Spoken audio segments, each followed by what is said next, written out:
a sociologist would say that that circling of the wagons and enforcing of discipline is done when the group is under stress. It's like it's more important at that moment in time to stick together and say the same things, and whether or not people believe what they're saying, but they're marking themselves as, Hmm.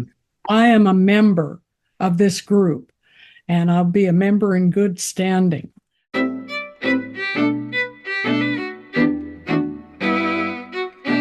My name is Frank Schaeffer, and this is a podcast called In Conversation with Frank Schaeffer. It's on Substack and all those good places, and I will ask you to subscribe and do those things.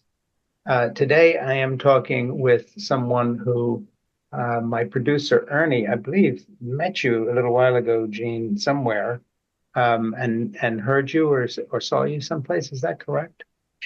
Well, we just sort of met on as we started corresponding, but Okay. no, I just on spec sent my Okay. information. Okay. Because Ernie's into churchy things, being he's the husband of a pastor and describes himself as a pastor's wife, somewhat facetiously. But um, so the book was something that I don't know how it all came to his attention, or maybe you sent it to him or whatever, but it kind of is very much in my producer's neck of the woods because they're in a progressive church in a hotter part of the country that you don't want to live in because it starts off at 120 every morning and goes from there.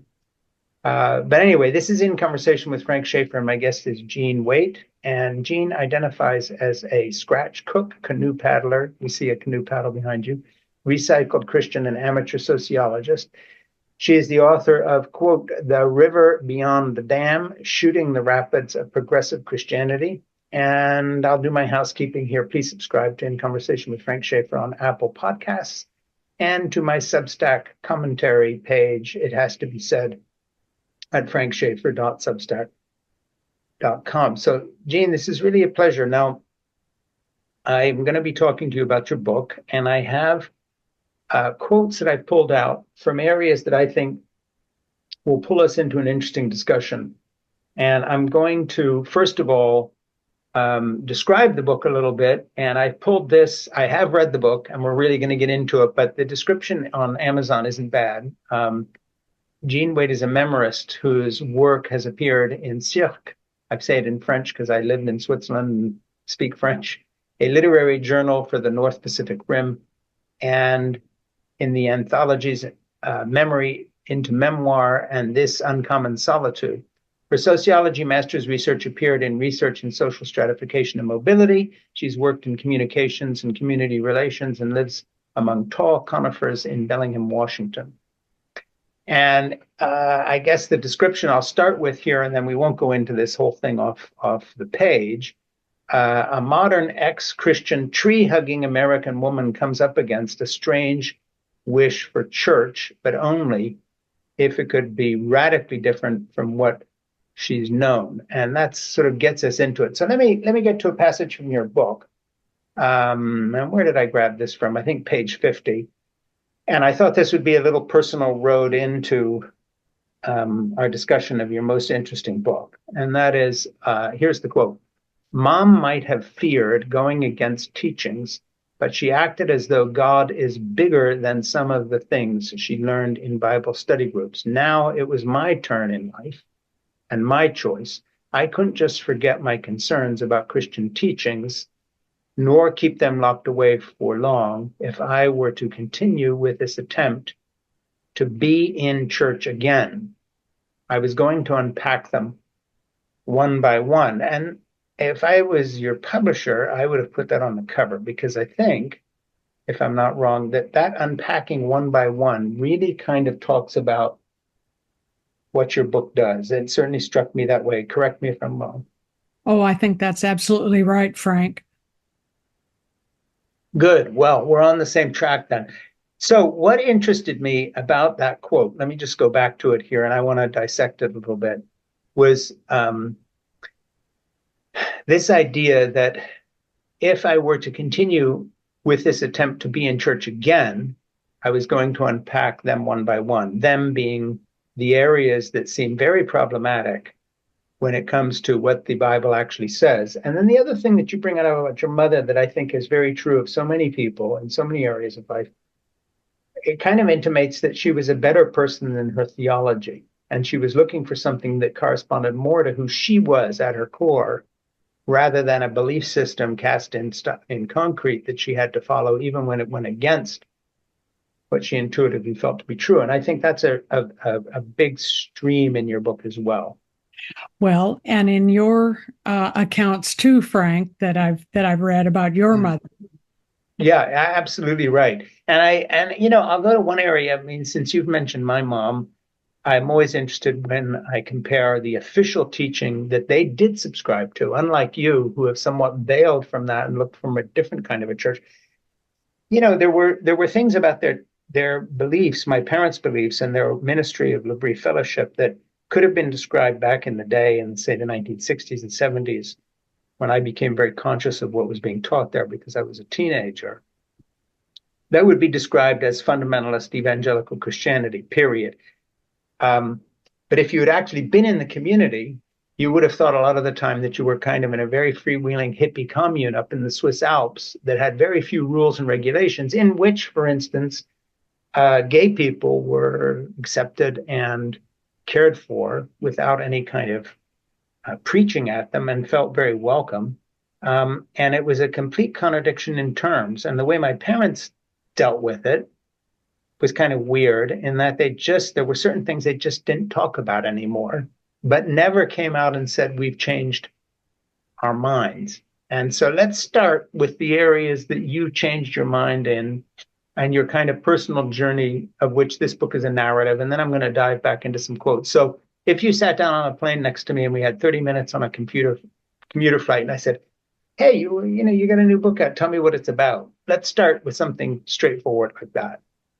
All right. Well, something that's very dear to my heart and was like number one on my list that you cross this line and I'm out is Christianity necessarily patriarchal? Yeah. Is it truly from the start male centered, or were changes layered on afterwards? And that's one thing I found out, that it wasn't like that at the start. Women spoke equally, but some voices did get just buried. And one of them being, there's a small reference to Junia. She was listed by the Apostle Paul as another apostle. Yeah. Teaching, accepted in leadership, and how that fact, and it became an all-male club, the apostles, how that fact got buried and was thought to be, well, just this doesn't even make sense. There are no women, that we don't need their voices. And so they changed the name in some translations to a male sounding name. And that is just was a great find for me, that you know what, there are some voices missing here, and there is another kind of Christianity that was there in the beginning, before all the struggles and tussles happened over power. Yeah, I wonder, I don't know what your view on this is, and I'm not a theologian, so I'm not going to get into this, but it always brings up a question with me, and that was, how trustworthy is the 400 years that it took to put together the canon of what's included in Scripture, in the sense that it just seems that occurred in a period of time when the biblical teaching, was very much being made to conform to traditions that predate the Scripture, such as the patriarchal societies out of which these scriptures were coming, the way women were treated in the Roman Empire, in Judaism, and so forth. It's a big struggle for me, because I always feel that people want to go back and reread history to fit what they hope is true, And of course, my debate with a lot of my progressive Christian friends, people I've interviewed on this program, by the way, many, you mentioned McLaren and others, all of these folks I've had on, everybody you talk about in your book or quote who's alive and has anything to do with these issues, I've talked to pretty recently in this podcast. But my kind of quibble that I'm going to bring up with you right from the start, just because I think it's an interesting discussion, is I feel that progressive Christianity, for which your book, by the way, is a very good advertisement, and I mean that as a compliment, has a real fallacy there, and that is sometimes is unwilling to look hard enough at the facts of both church history and the text, in the same way that certain feminists go back into history and try to find the one woman who was an accepted painted in the 16th century. And it's not good enough to just find her. Now she has to be as important as, a male artist of a comparable period of history, because we want to elevate the people who have been crushed. And that's a good instinct. But I wonder, whether in looking at the basic thesis of your book, you don't feel that sometimes we look for things because we want Christianity, we want to hold on to some part of it. The most typical example is the kind of progressive people who sift through the teachings of the Apostle Paul, or what was edited to become the Apostle Paul's teachings, sort through things that sort of help them make him look a little less of a patriarchal menace. And then we really don't talk about the other stuff. And the same things with the verses in the Bible that are, seemingly clear when it comes to gay sexuality and this kind of thing. I've come to a very different position, and I'll just put it this way, and then I really want to hear you talk, and I'm going to stop talking, but I think we can have a really interesting discussion. Pretend this isn't a podcast. I'm at a very different place, and that is I would describe myself as an atheist who was raised as a Christian and therefore still prays, because I believe in paradox. I don't claim I'm logical, but I have long since given up trying to dress up Christianity and Judaism and make them look like anything that they aren't. And I think they are patriarchal religions at their core, and they have not been misunderstood. Now, if you say the translations were messed with, then fine. But if you say the real tradition, if you go back to the beginning, is much nicer than we think, I don't believe it. And I don't think the present outworking of Christianity, aside from the church you're in, or the church my producer Ernie is in with his pastor husband Rock, it's not that there are no points of light. But to me, the tradition sits very heavily and very consistently as something that is not terribly good. Now I've said my piece, and I want you to tell us what your book is about and argue me out of what I've just said. Correct me. Well, I'm not going to try to argue you out of what you just said, because there's a rich mine in there that we can talk about, and I am not ever wanting to be a Bible nerd or Sure. a theologian myself. I only wanted to get in and find enough that satisfied me that there was an authentic Christianity that wasn't just based on wishful thinking, that I could be a part of, that would teach me something about love. Mm-hmm. But I think you're absolutely right. The religions that grew from a wider culture that was patriarchal are going to be marked for sure. Well, you put what you're just saying very well in your book. Again, I forget. I think what's this, page 218? You say, here's my worry.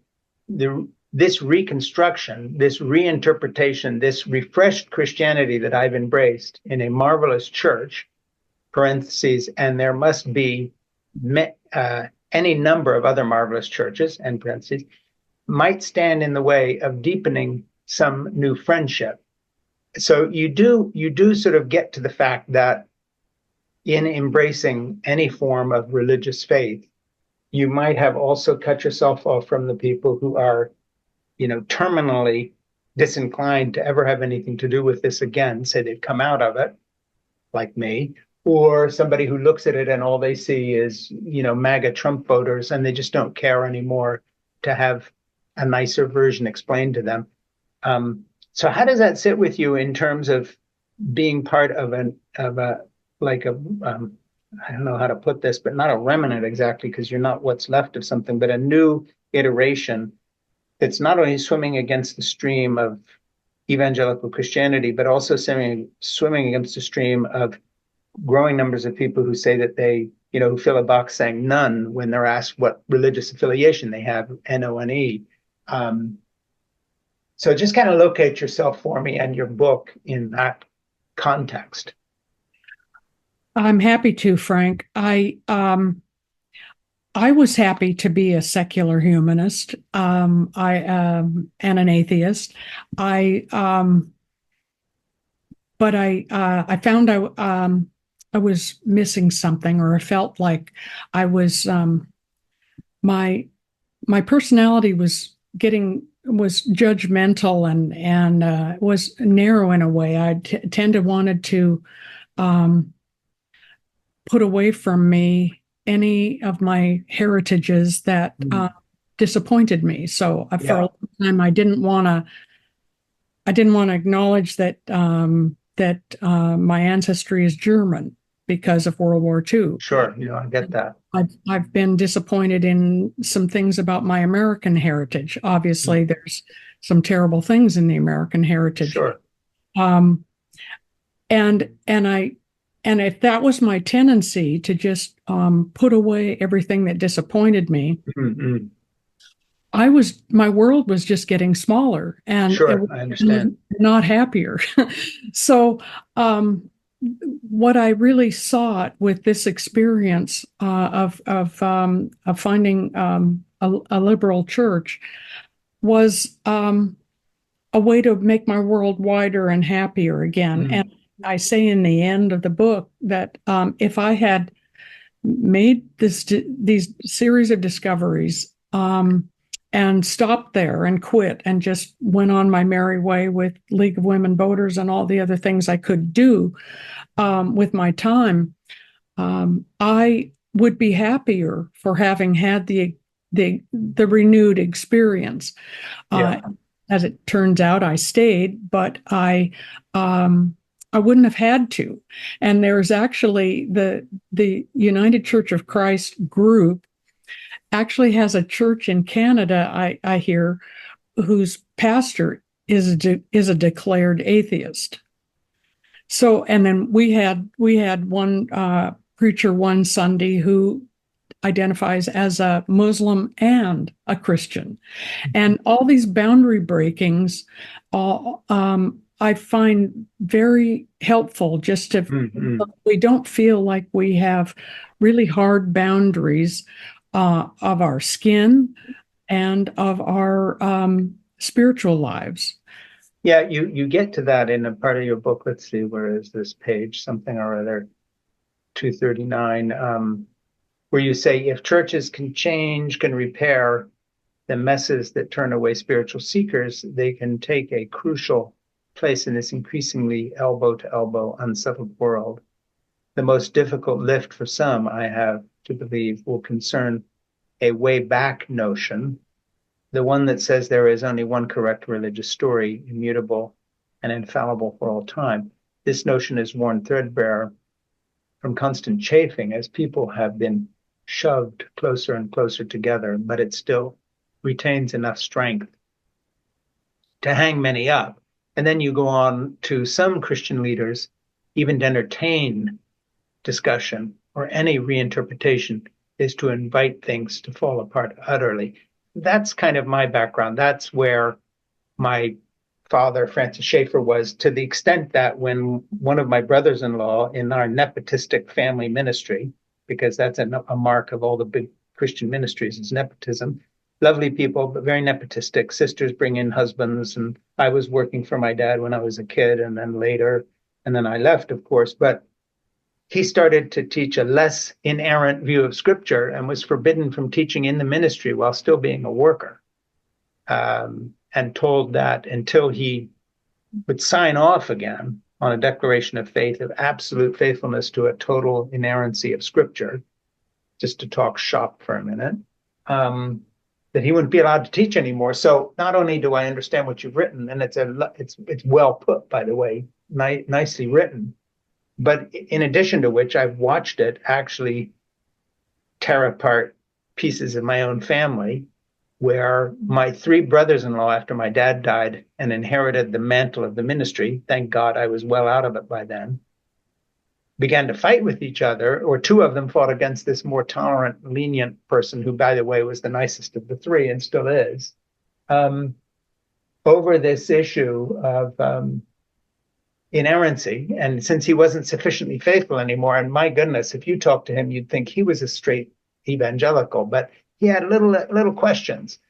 And there's this idea that if you pull at the fabric at any point, the whole thing will unravel. And that sort of reminds me of writers who are too precious about their work, won't work with an editor, as if somehow their work is divinely inspired. And if you change one thing, it's not my book anymore, and that's not the way good books happen, because you need editors. But what's your personal experience in your own life journey of that mentality, that if you tug at this, it's all coming apart? And how did that impact your own thinking that led to this book? Well, the most obvious thing I can say is my study of sociology, which wasn't accidental. I think I was already just my exposure in Latin America to Latin American cultures and how different they were from North American cultures, was part of my burgeoning interest in sociology and anthropology. But a sociologist would say that circling of the wagons and enforcing of discipline is done when the group is under stress. Yeah. And so it's like it's more important at that moment in time to stick together and say the same things, and Sure. And it's whether or not people believe what they're saying, but they're marking themselves as I am a member of this group, and I'll be a member in good standing. But it becomes just so painful when that harsh boundary it ruins lives. There's so much richness to have in this life, and with those of us with privilege that have tantalizingly in front of us a full life, and yet we if we insist on overprotection of our group and say they never do anything wrong, there's no way we can be happy, and I don't think there's even any way the group can do good for others. If they're you have an interesting statement of a similar idea to this, where you write in your book, early in the book, I think it's on page 12 or something, or 14. I know there are Christian adherents who don't believe all they are told to believe. I wouldn't have been born if my mother, a religious woman, had accepted a doctrine that consigned unbaptized babies to hell. A man who believed that asked her to marry him. She liked him, but she loved babies deeply, and his beliefs, to use an old theater expression, tore. I love that little anecdote, by the way. Beautiful way to pull people into your book, which it did for me. I wanted to read more. It's like, oh, what's this going to be about? But in any case, talk a little more about that personal family experience and how that translated into her life. Let's go to your mom for a minute here and talk about her, and then what you took away from her personal history and how it's influenced you. Because I just want to set you in your own moment of history. And so let's talk about how you were raised for a bit. I've alluded to my background. Let's talk about yours. Well, I've thought it was maybe a little bit unusual way to be raised, because my mother and father each seemed to have a goal of raising me a different way, and I was raised to be a good daughter by my mother, and sort of hang back a little bit, pick your battles, but speak with conviction when you've got to speak. Sure. Stay safe. watch out for men on the street, Mm, and do your part to take care of your sisters and so forth, mm, all mm, the good family roles. My dad, on the other hand, was more ambitious and wanted a son very badly. mm, mm, Never got one, got three daughters. Uh, and I was the oldest, and he was just by necessity having to make an exception that his daughter would be the equivalent of the men that he knew. yeah, So yeah. I was sort of raised to be a surrogate son, uh, Mm, as well as a good daughter, and it was and so I absorbed some of what he was like, sort of burying any feelings that he didn't feel were worthy of his mm, exalted status as a man, and at the same time being sensitive to other people's feelings and some of my own from my mother's side. So mm. Talk a little bit about what your dad was doing, when you were a girl, because that was sort of interesting to me. oh, well, let's see. The work. For work, Mm, he went around and as an outsider audited the books and procedures of various offices of the state of Oregon, and then later federal, the Army. yeah, Um, because some of the military moving around, that involved you as well. well, we didn't have to move. His job was at his after the Oregon. He went into the federal system, and we moved to Seattle, and he then um, well, he in the Tacoma area there was Fort Lewis, Mhm. and now McCord Fort Lewis is joint together. But anyway, Yeah, they yeah. um, he he was stationed there when he's in the federal as a civilian for the Army, working for Hmm. the Army to do Sure, as a auditing. contractor. Yeah. So we didn't have to move, but he chafed at his boss and thought he'd get away for a couple of years. So wanted to take a tour of duty, and would have loved to go to Hawaii and bring the family, but that was Yeah. not available. So we went to Panama. And I remember you talking in the book about the fact that you go into this place and there's no glass in the windows and no air conditioning. And I figured, Uh, but I lost the thread. How old were you when you showed up in I, Panama with no air we, conditioning? Dad went ahead of us by 6 months of the 2 years. Hmm. And then we went in the middle of my ninth grade year. Yeah. So my entire sophomore high school year, there was Hmm. a high school there that was, international for Sure. families like ours. Yes. And your house or wherever you were living was not as fancy as the officers' quarters that you took a look at. And you finally got to where you're going to be.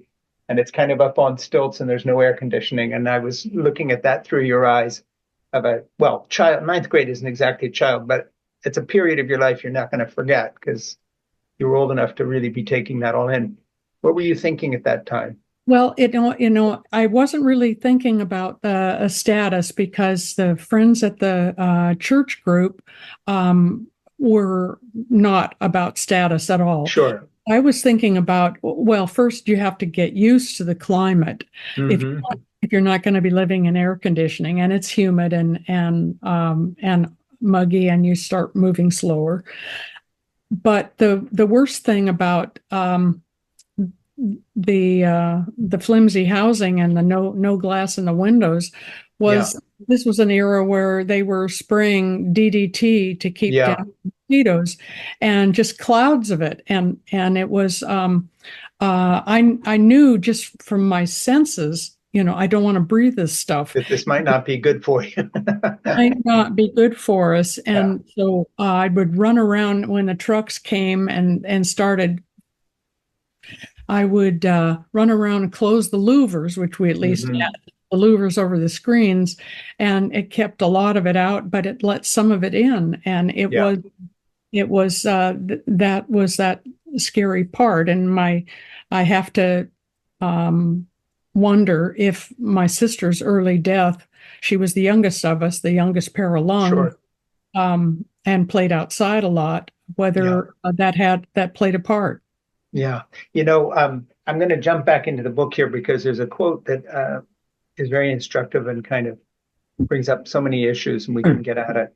In this new century, it may seem an odd time for any atheist or rote Christian or former Christian or anyone taking a solo path to take a fresh look at the church. Church is part of a waning era. It seems hardly relevant today. Worse, certain American evangelicals have lost themselves in white nationalism, a political cult of the strayed. How else can Christian nationalism be seen when the loudest white evangelical leaders go out of their way to defend powerful men whose crimes have caught up with them, and worse, viciously denigrate victims who have raised their voices? And of course, one of the areas that victims have been most viciously denigrated, unfortunately, but not surprisingly, has been when they talk about the abuse that they suffered within their churches. For instance, I'm just looking at her name here, Krista Brown, who wrote a book called Baptist Land, and who talks about the fact that the Southern Baptists have done everything in their power to waylay, derail, or hide any meaningful investigation into all these pastors that they just kept shuffling around in their churches after they were caught molesting people or whatever it might be. Um, that is one of the things that I think has driven a lot of people away. Um, so I kind of want to get to something in terms of the reason for your book. Let me just reintroduce you here a little bit. This is In Conversation with Frank Schaeffer, and my guest is Jean Waight. And Jean has written this book, which I just finished reading this morning, and I'm quoting from a lot here: The River Beyond the Dam, Shooting the Rapids of Progressive Christianity. Um, Given what's happened and the fact that you know, are on the losing side of a demographic argument because people have voted with their feet and they're just leaving churches and they are emptying.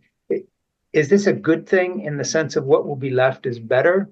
Can the church start over and build from the ground up with the kind of people you're working with? Or game over, we're going to become secular European country, as it were, like Holland, where there are still some churches, but it's completely a footnote to the rest of the culture?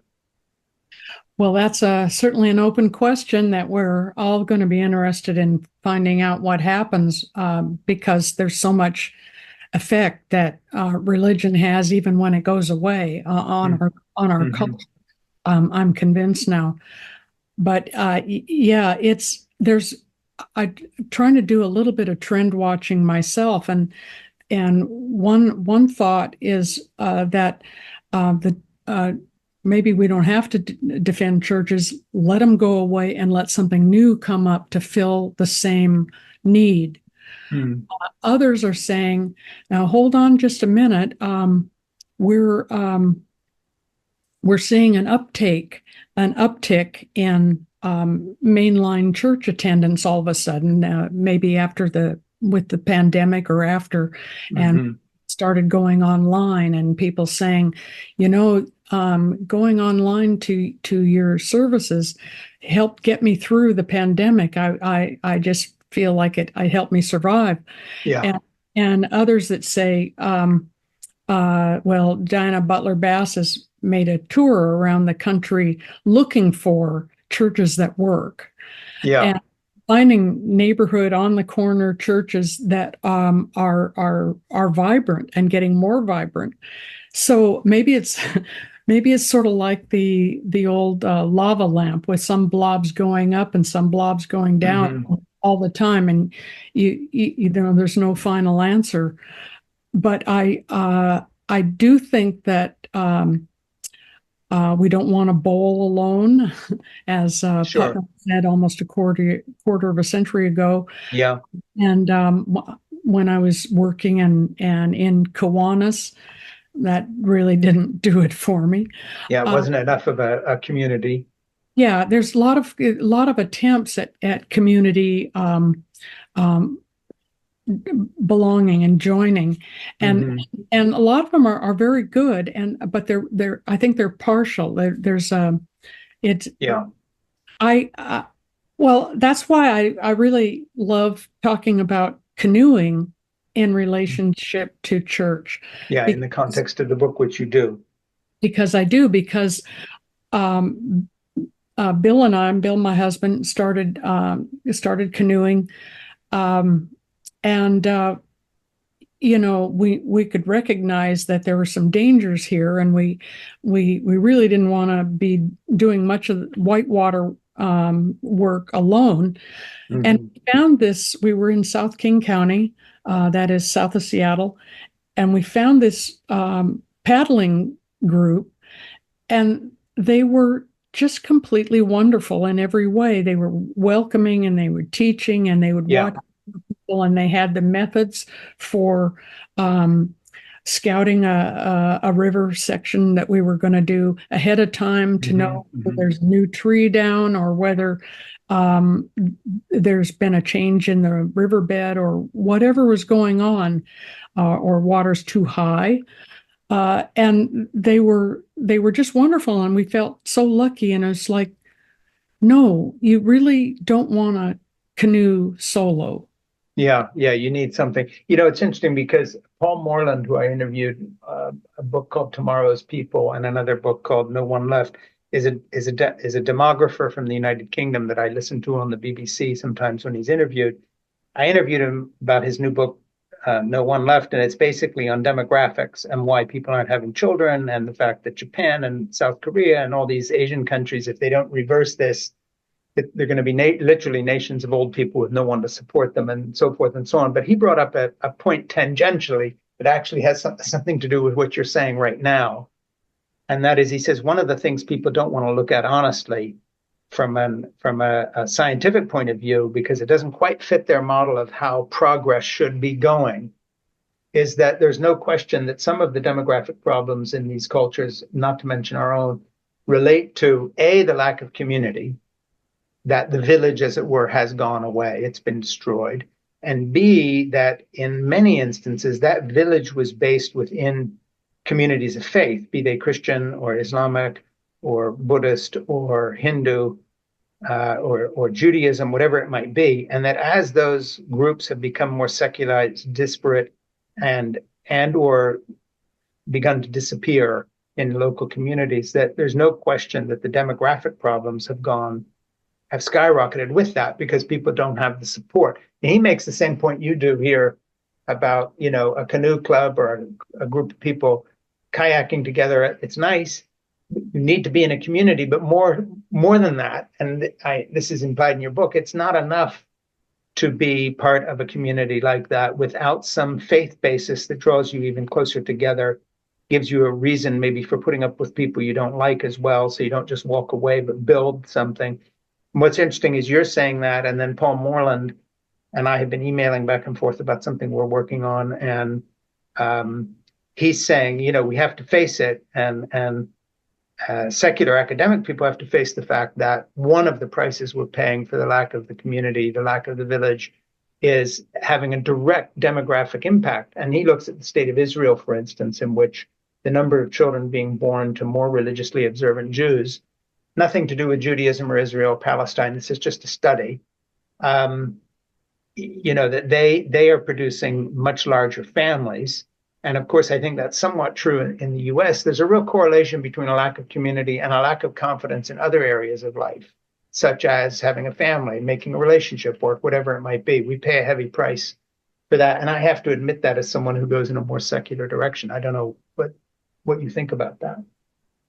Well, there's a lot there. Where should we start, Frank? Wherever you feel like it, it's your book. Well, because you've gone into the area of demographic distress, and Sure. that is something I studied a little in my sociology master's. I mean, but you've also gone into, the lack of community and what part that plays in it, and Well, and it has a huge impact on family structure, whether it's drug addiction or overdoses or despair or depression.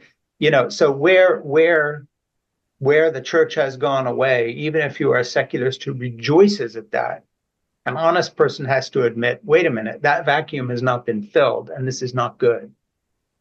Yes, that's absolutely right. And actually, that's where I am interested to start on this part of the discussion, Frank, Mm, is what do we do?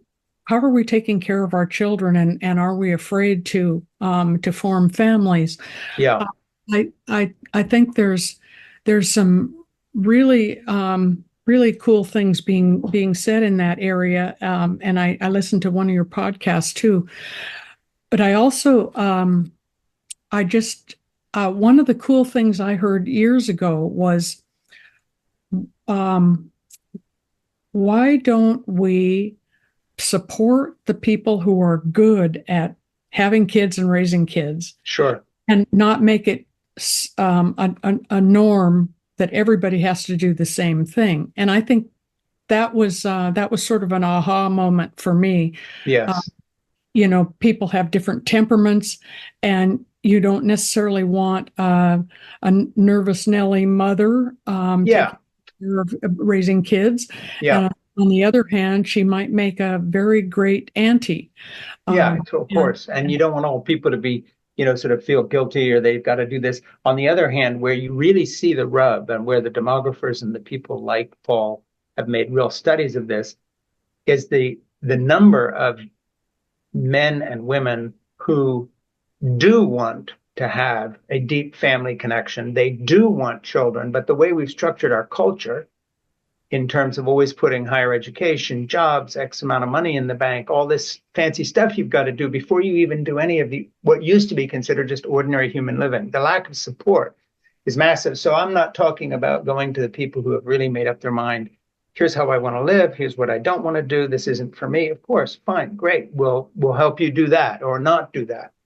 But it's interesting when you do these happiness and life satisfaction studies that one of the huge areas in which people are desperately not pleased with how their lives have gone is the fact that they're not making the connections they wanted. And starting right with the dating scene, you have all these Gen Z kids now who are done with it and then saying, the hell with this. It's not working. I hate it. I'm not going to date anymore at all because the whole thing was booby trapped by the algorithms. It's dehumanizing. Count me out. They're not even getting to the first step of a process of putting together a lifetime of connection when it comes to just romantic relationships. That's kind of new. I mean, this is not a problem the human race has suffered from before, is a lack of an ability to connect with people, even on a romantic level. Oh, absolutely, Frank. And I agree that whenever a group of young people give up on something, it's it's a cry of pain in a Yeah. way, Yeah. as well as being an accurate reflection of what times they're living in. I do think that whenever we have a problem and we recognize it, a response does come in time, and you look at Sure. a snapshot and it looks dire, and then something else will come because it looks dire to a lot of people. uh, Yeah. then some things start happening differently, and Mm. one of the just parts of this, you mentioned the structure of families is really hard for a lot of people to deal with, and Sure. if a job demands 12 hours a day from you, but that's what you've trained for, and Yeah. then what do your kids get from you? And then you start not eating together at dinner, and everything starts falling apart, and everybody is front of their own device, and which Yeah. isn't good. Because I don't think that electronics is the way to learn empathy. No, not at all. And But when sometimes you don't, you're not and getting what you thought you were bargaining for. so let's go beneath the surface and go down to something that we've assumed was the normal for decades and Sure. centuries. And that's the nuclear family. Mm, Nuclear family doesn't work anymore. It puts too much pressure. Um, well, anthropologists have been weighing in on this topic, and yeah, compared with our ape cousins, our offspring do not do not mature very fast, and they yeah, require many years of care, and it's too much on the mother. yeah, And so, obviously, it's important that the fathers be engaged. But absolutely. it's even too much for the nuclear family, and Yeah, so extended families become important, and uh, and aunts and uncles become sure. important, and that's there's an anthropologist, Hurdy. Let's see, Sarah Yeah, Naffer Hurdy. That yes, yeah. Who writes about this and just has a new book out on it called oh, Fathers or What Are Fathers, not What Are Fathers For? I'm just trying to remember the book title. But yeah, in fact, we're trying to yeah, book her. she had an essay years ago. Yeah, She was concerned with how she was seeing a trend that if we go like this, we're going to get really in trouble with empathy. We're going to have yeah, fewer absolutely. people with empathy, and Mm, she was saying how humans got this far was we shared childcare duties. absolutely. We gave the mother a break to recover. Um, we well, aunts and uncles, for instance, can reinforce the success of their own genes Yeah. by helping nieces and nephews. It's Yeah, and if you look at the hunter-gatherer model that we all come from, in a book I talk a lot about called The Old Way by Elizabeth Marshall Thomas, who lived with the San Bush people in the Kalahari in the 1950s for a couple of years off and on with her parents. They were into shared child care. They were into the idea of the village raising the children. The nuclear family was something that wouldn't have even occurred to them because the whole community was taking care of the kids.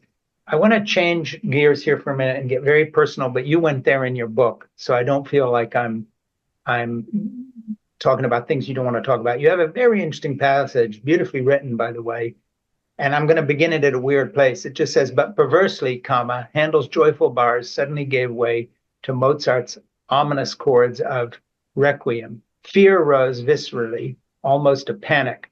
Good description, by the way, of the ominous chords there. It's one of my favorite bits of music, and I just love how you described it.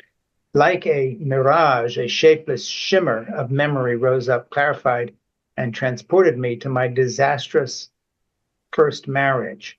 And because your book is about your personal journey, you go there, and I do too, wish to too, if you don't mind for a minute, because I just think it's so important in understanding who you are.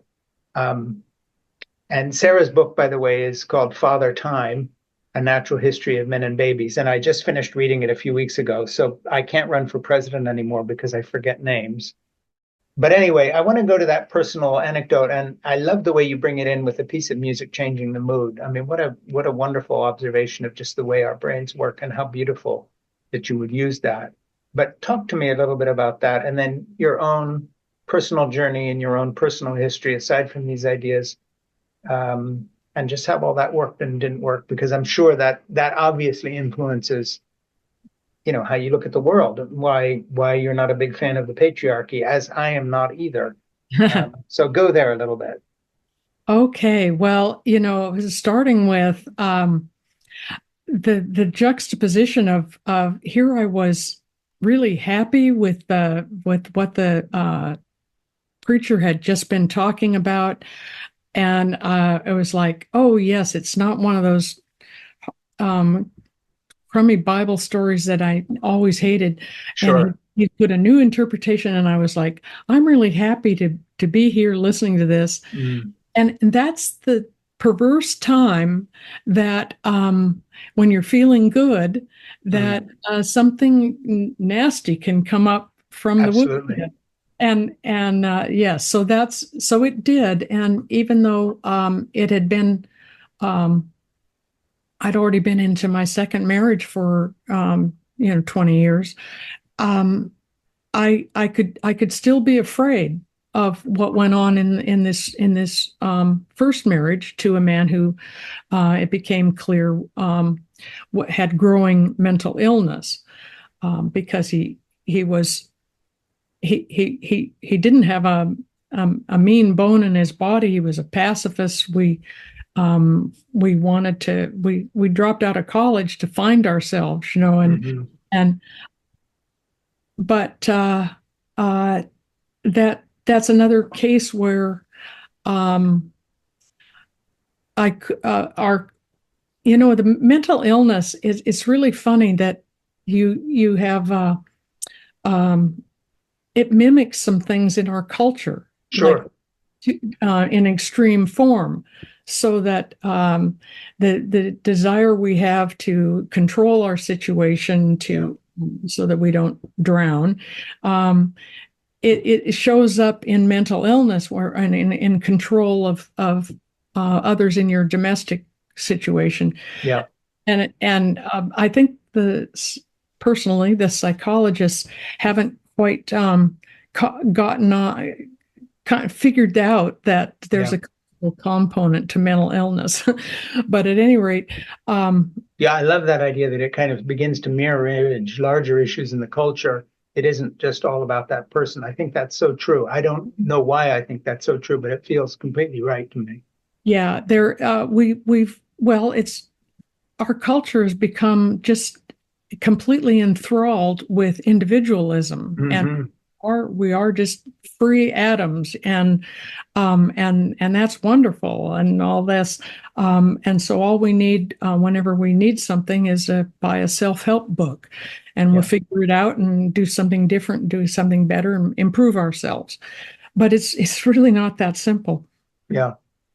So yes, the key, it's incredible now to think about the fact that I stayed in that first marriage for 10 years.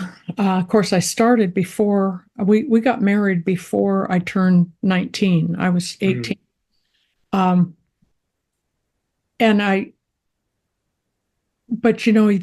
the situation works on you, and you don't know what you're going to do. You don't know what to do. Sure. You get sort of mentally beat down to where you're defeated, and of course in the early years of in our work world, there are crummy jobs for young people. Yeah, absolutely. And so it's like, what am I going to do? So it was 10 years during which I sort of had more depression than I want for a lifetime. And you wanted to handle from yourself and from your husband. Let me sort of wind this up by telling people that this is a really good book. And I say that as someone who doesn't agree with a lot of it in the general sense that I've left the church. But, in all honesty, you pay a price because now you're outside of a community environment. You're seeking community in other ways, your rowing club, whatever it may be. It doesn't work out all that well. There's something inherent about needing shape to life that not only has a spiritual component, but other parts to it. So I'm very glad you've written your book, because it kind of made me think and made me stop and say, there's a lot of stuff that gets thrown away when you walk away from something like that. And if your experience has been bad, I like the courage of Jean in saying, okay, this didn't work out, but I'm going to try again. And then seeking something that worked. So I just, my hat's off to you. I respect your strength. I respect your your ability to just keep searching and looking, and I'm so glad you found something that is speaking to you and caring for you. So I really recommend this book. And it's a good book. And the title again is The River Beyond the Dam, Shooting the Rapids of Progressive Christianity. We've been talking on In Conversation with Frank Schaeffer, and I would ask you to subscribe to it on Apple Podcasts and also listen to my Substack commentaries called It Has to Be Said at frankschaeffer.substack.com, and maybe do us a favor and subscribe to that. But this has been a really good conversation. What did I not ask you about the book or yourself or life in general or the state of the union or the universe that you would like to address? And we'll go there and give you the last word. Oh, thank you, Frank, and thank you for your kind words. And yes, I wrote this book because I couldn't find anything like it. There's a lot of liberal pastors who have been ahead of their congregations, and they've written fabulous books. But when I was out of the church, I would not, for the life of me, have picked up any of these. Yeah. And I just thought, as I go into green, the whole climate disaster situation we're in, I think we need all the allies we can find. Yeah. And I think if we shut off the possibility that there might be allies in unexpected places like churches, then well, we just really need to have all hands on deck, and not make assumptions about the mentality of another group over here. Yeah, well, you achieved that. You make a good case, and it's a beautifully written book, and something of your own character comes through, which is an asset. Because, as Ernie, my producer, said to me when we were discussing this, he said, "Yeah, Jean's a really nice person. You're going to like her." And he was right. Thank you very much. I enjoyed talking with Ernie too. He's very welcoming. Yeah, Ernie's great. So, Jean, all the best with your book. Stay in touch with Ernie and I. If there are other people you think we should interview, please tell us, and keep in touch with us so we know how this is all going for you. Thank you so much, Frank. I shall do that. Real pleasure. Thanks a lot. Talk to you, Jean. Bye-bye. Bye-bye.